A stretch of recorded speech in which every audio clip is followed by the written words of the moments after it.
Welcome back. And as you know, well, we all know what Vampire Boyfriends is about. It's about getting a vampire boyfriend, but somehow, the past couple of weeks, we haven't been able to do that. The first time round, I believe, we dropped out of school, became a famous author. Second time around, we became a cat lady, I believe. Third time around, we died at the hands of Royce, the vampire. Poor Hoku-chan. And fourth time around, with Cheryl last week, Cheryl became an MMA champion. At least she had a good ending. But there was no vampire boyfriend. So this week, since, last week, as we know, we had the Silent Hill soundtrack to enhance the mood. But from what we saw last week, it seems that Vampire Boyfriends really isn't all that much about horror. It's about fighting. Because as we found out, we're the chosen one. We have to fight vampires and save the world. So in order to increase the mood of this being a fighting game, tonight I think we are going to accompany Vampire Boyfriends with with tracks from the American dub of Dragon Ball Z, written by, of course, the great Bruce Falconer. So let's begin.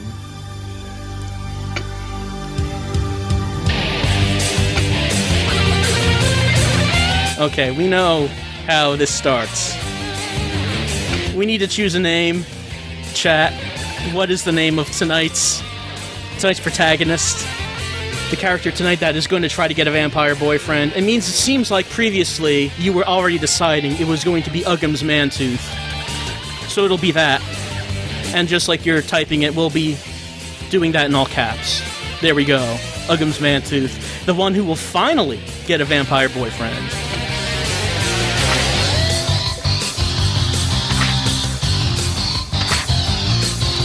Alright, chat. This music pumping us up to get a vampire boyfriend, but we have to make the decision first on what our major is going to be. Is it going to be theater with number 1 or mixed martial arts with number 2? It's hard to say which one should be the correct path. It looks like most of you are saying MMA, even though we have tried that already. We do. I mean, since we're going to be the chosen one and fight vampires, it seems like that should come in useful. And this music, I think, is only enhancing that. So yeah, we're going to go with MMA. Let's see where we left off. Okay. Yes. The next vote was to decide whether or not we're going to blow off our studies and go to the bar with our friends, or stay home, study. Because, of course, it is important to pass. It's important to get a good grade. We all know that. But is it more important than having fun? More important than creating memories that will stay with you for years through college and after college? You're saying it is not. You're saying the memories are important, so we're going to go with number 1 and go out. Let's see where the next choice was made. There we go. We remember Royce. I guess this is Royce's theme music.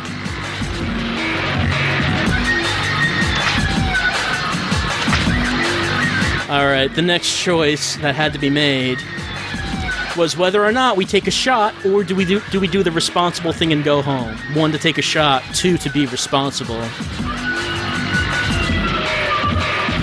Alright, looks like most of you are saying that we're going to be responsible, because we remember what happened to poor Hoku-chan. We don't want that to happen to Uggums, so I'm going to go with number 2. Alright, here we could have yeah, that's right, we could have made a choice if we went with theater, but we're not doing that. We're going to start our internship. Yes, hello, Uggum's Mantooth. I hope you caught up. I hope I caught you in time. Alright. This was the next choice. If whether or not we wanted to jog all the way over to the gym or leave a note on Niles' door. I believe we went with number 1 last time. We ran over to the gym and met Niles. So do we want to do that again this time, or do we want to see what happens if we just leave the note? Okay, I think number 2 is going to win. I think you're saying, yes, Uggums has no time for this. Alright, so this is going to be new. Royce might still be up. Why don't you call him? I don't know if this is a good idea. You dial with shaky fingers, and it rings twice before someone picks up. Hello? You would recognize that sexy voice anywhere. Uggum's getting pumped up to talk to Royce. Hi, it's Uggum's Mantooth, you stutter. Hey, gorgeous. You hear a smile in Royce's voice. I was hoping you would call. What are you doing tonight? Oh, you know, the usual. Meet up with some bartender I just met after he gets off work. Royce laughs softly. I actually have tonight off. What do you feel like doing? You're quiet for a minute. You try to come up with something good.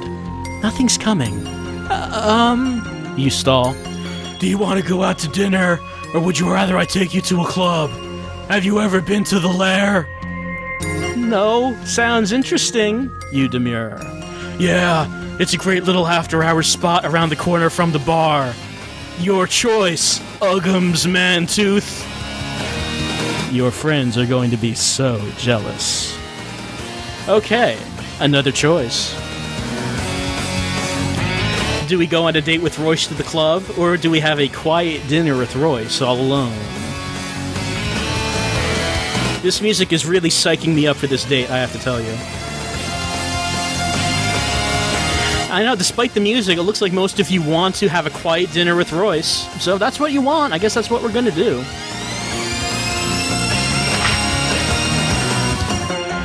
Royce picks you up for dinner. Oh, that's not a good sign.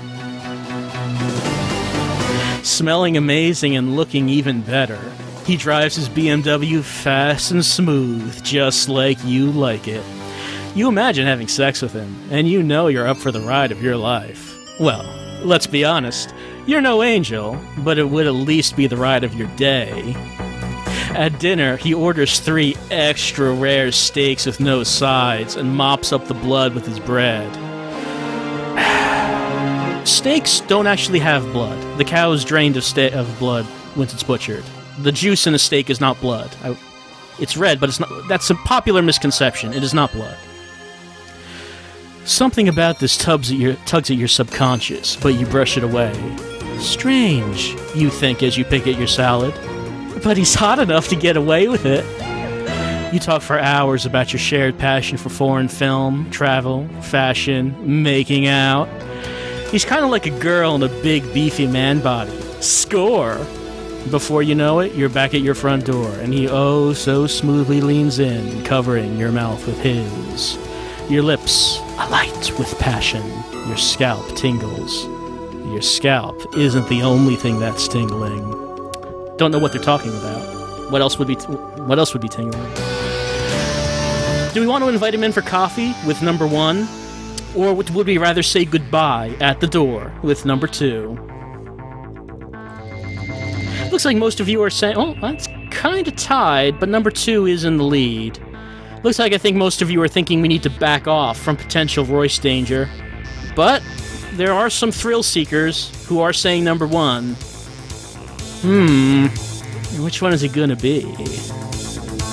Maybe that other thing that was tingling was our spider sense, warning us of danger.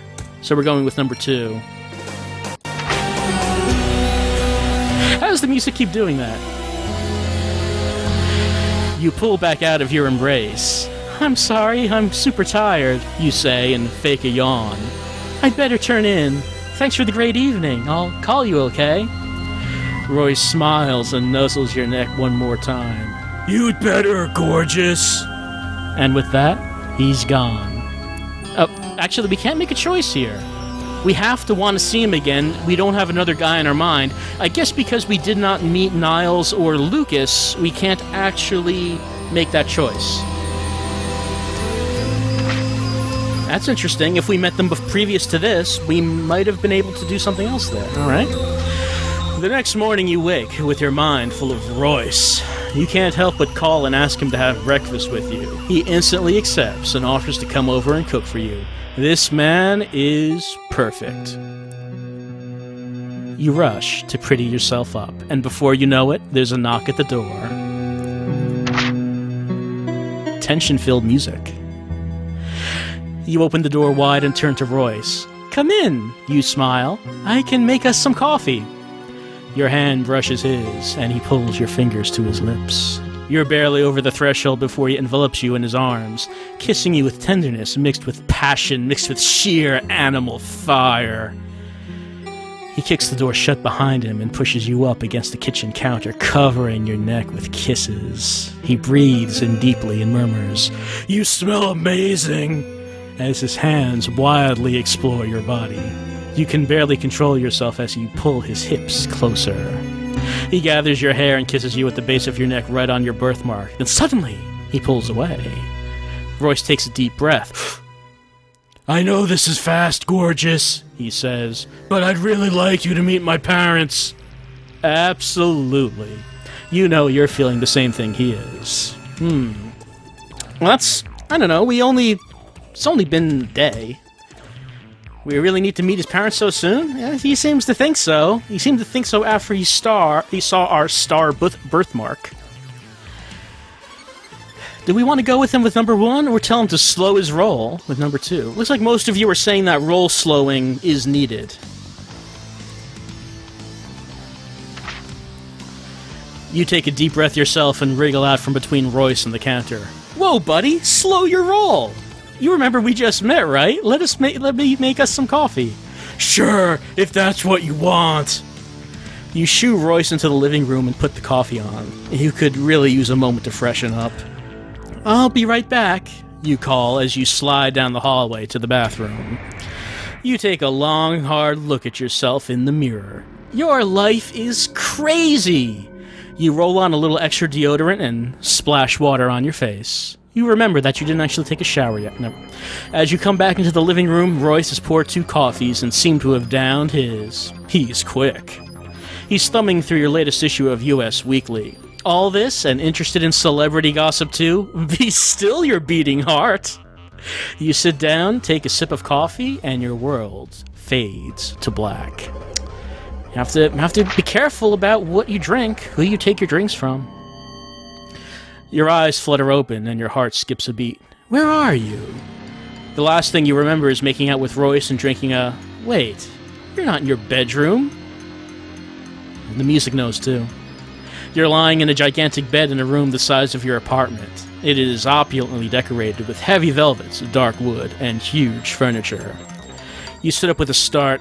The world spins as a searing pain arcs through your head. You must have been drugged. Royce is sitting in shadows on a couch adjacent to the door. Hello, gorgeous. Where am I?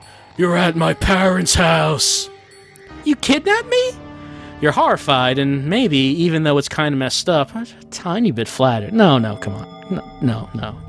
I had to. You wouldn't come on your own, and you needed to be here. Why? You have the power to help me and my family. I'm a vampire. I think we were just getting right into it, I guess.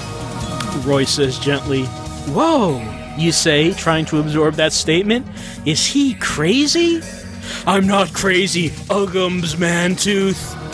As though he's reading your thoughts, he screws up his face in concentration and smiles an evil smile at you, his fangs popping out like twin ballpoint pens. They that long? Your hand flies to your mouth and you nearly pee. What is with the nearly peeing ourselves? That happened last week too. You nod weakly. Truth, he says simply, sitting back, retracting his fans. There's more, he continues. You have that little star at the base of your neck, which you probably thought was a birthmark. That's the mark of the chosen. You come from a long line of powerful women, all bearing this mark. We thought it was Cindy because of her star tattoo. That's right, Cindy got a tattoo which looked like her birthmark. We remember that from week 1. One of our operatives met her in my bar, and when he saw the mark, he devised a plan to bring her to us. Your heart skips a beat. You have Cindy? Is she okay? He nods. She's okay, but when she proved useless to us, it led me to believe that the myth was just that, until I saw your mark. You try to slow your breathing. You're not really sure what to say. Royce continues. To be honest with you, our ancestors have always been enemies, but we do not have to repeat their mistakes. Your ancestors deemed mind evil, but they never understood us. Yeah, let's just tell that to Hoku-chan. Let's just remind ourselves of her. My family does not wish ill on other beings, but we also cannot be expected to deny who we are. It's like asking a lion to cease being a predator. It's part of its purpose, and the world exists like it does for a reason. Royce leans forward. He looks surprised. Did you not think vampires believe in the creator? We're actually deeply religious. We exist only because we were created. We were given power and eternal life because the natural order can bear it. We are the superior beings. Some think we are the natural evolution of the human race. Oh. Alright, so he's Magneto then. He doesn't sound conceited, just matter-of-factly convincing. He makes some excellent points. You nod at him to proceed. My family is actually in the business of protecting our own. We run a resort where we hold a stable of humans, milk their blood. Why is he telling her this? This is not going to get her on his side.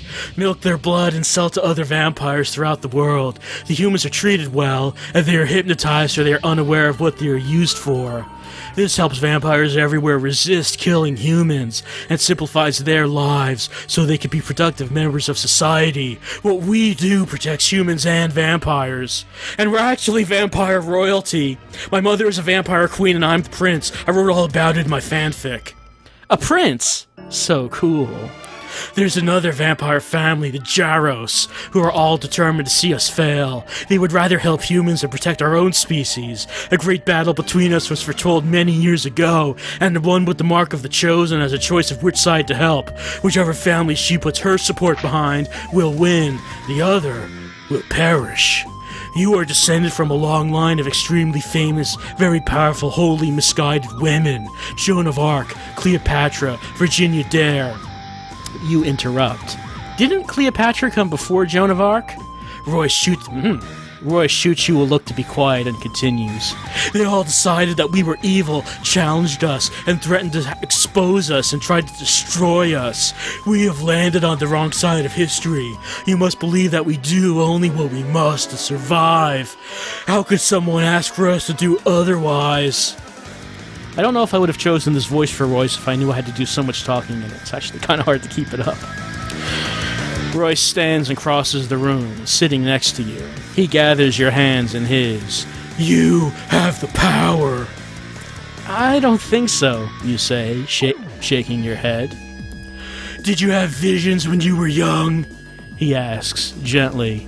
It all comes rushing back to you. You, the weird little kid who was always telling people what was just about to happen. Yeah, we saw this last time. We were suppressing the visions from when we were a child. That's right. Only you can break the cycle, and if you truly want to succeed, I can make you even more powerful. I can make you the best version of yourself. I can make you an immortal. Do you want to become a vampire? Okay, it's just asking us a yes or no question here. Chat, do we want to become a vampire? Do we want to become the best version of ourselves? Okay. It's kind of split, but... kind of tied. Some people voting 3 and 4 for some reason. Number 1 is taking the lead. Yeah, number 1 definitely in the lead. Alright. If you want Uggum's Mantooth to become a vampire, I will not get in your way. Maybe... Okay, so we're gonna become a vampire girlfriend, I guess. I never saw that coming. You never thought that betraying your entire lineage would be so easy. But Royce is convincing. Hypnotic even. And gorgeous. You offer up your neck to him with only a moment's hesitation. He tells you it doesn't work quite like that. You have to exchange blood and make love to become a vampire. What are they talking about? This is just making stuff up at this point. This is not how vampires work. Well, if he insists. The night of passion you share is unparalleled. Royce brings you to a level of pleasure that your human brain is barely able to process. You cannot comprehend the true form of Royce's lovemaking. This is going to be some afterlife. Royce whispers in your ear, "Marry me!" And you cry out, "Yes!" over and over. Then he bites you, shooting tiny daggers into your neck. Sure, it hurts, but think of the other side. That's right, just lie back and think of something else. Think of an eternity of married bliss. You bite him back, and his rust-flavored blood fills your mouth. Too late to turn back now. The next 24 hours are a blur. Painful, yes, but you know what awaits you. A wedding. Well, First, you have to help Royce's family, your family, defeat those who are persecuting them. It's easy for you, being the chosen one and all, and you tell them this. Why would we know the secret? We don't know anything about the vamp. You tell them the secret to defeating the Jarros. Cut off their funding. Oh yeah, it took the chosen one to come up with that. I'm sure no one else could have thought of cutting off their money supply. Once all of their bank accounts are frozen, they lose their home base and they have to move from the area. You're not sure what will happen to them, whether they'll become nomads or if they'll have to move in with far-flung relatives in Cape Town, but either way, without resources, they're effectively out of the game. You know you should feel guilty, but as a vampire, those types of things don't matter anymore. Royce was right. You are the best version of yourself. Royce's family is thrilled that he's marrying such a powerful woman. It just makes their family stronger. Sure, there will be more who come after the Bugattis, trying to destroy what they have. But now they have you, they're pretty much set for after. No, that's a dumb joke. I'm not saying that. Oh, we got an achievement. Your wedding is the most beautiful, most romantic event you've ever seen, filled with flowers and music and romance. Is this the entry theme for our wedding? Royce actually cries when saying his vows. I do. Well, as much as a vampire can cry. You unlive happily ever after as a princess. The end. Right, so does that count? We got ourselves a vampire husband. Are we content with that? We became a vampire ourselves. Uggum's Mantooth became the chosen one vampire, immortal, helping the Bugattis defeat the Jarros. So many achievements we haven't gotten, though. Ah, yes, Cheryl's destiny.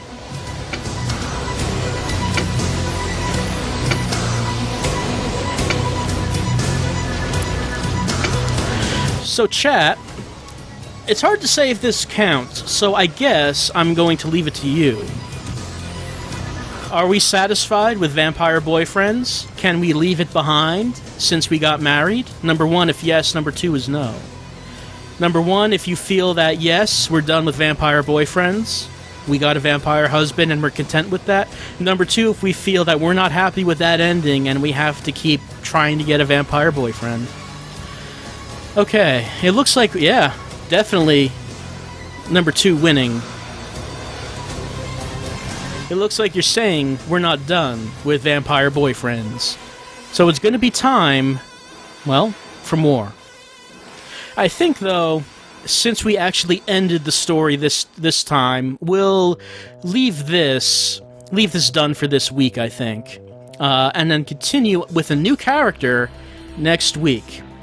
And see if maybe we can get a more satisfying resolution. Instead of becoming a mortal vampire wife, maybe we could just stay human, stay as the Slayer, and get ourselves a nice guy, a nice vampire boyfriend, a nice fedora-wearing vampire boyfriend, and then maybe we'll be satisfied with the ending of the game. So, that's it for Vampire Boyfriends for this week. We'll be right back with something a little bit new. Be back in a few minutes.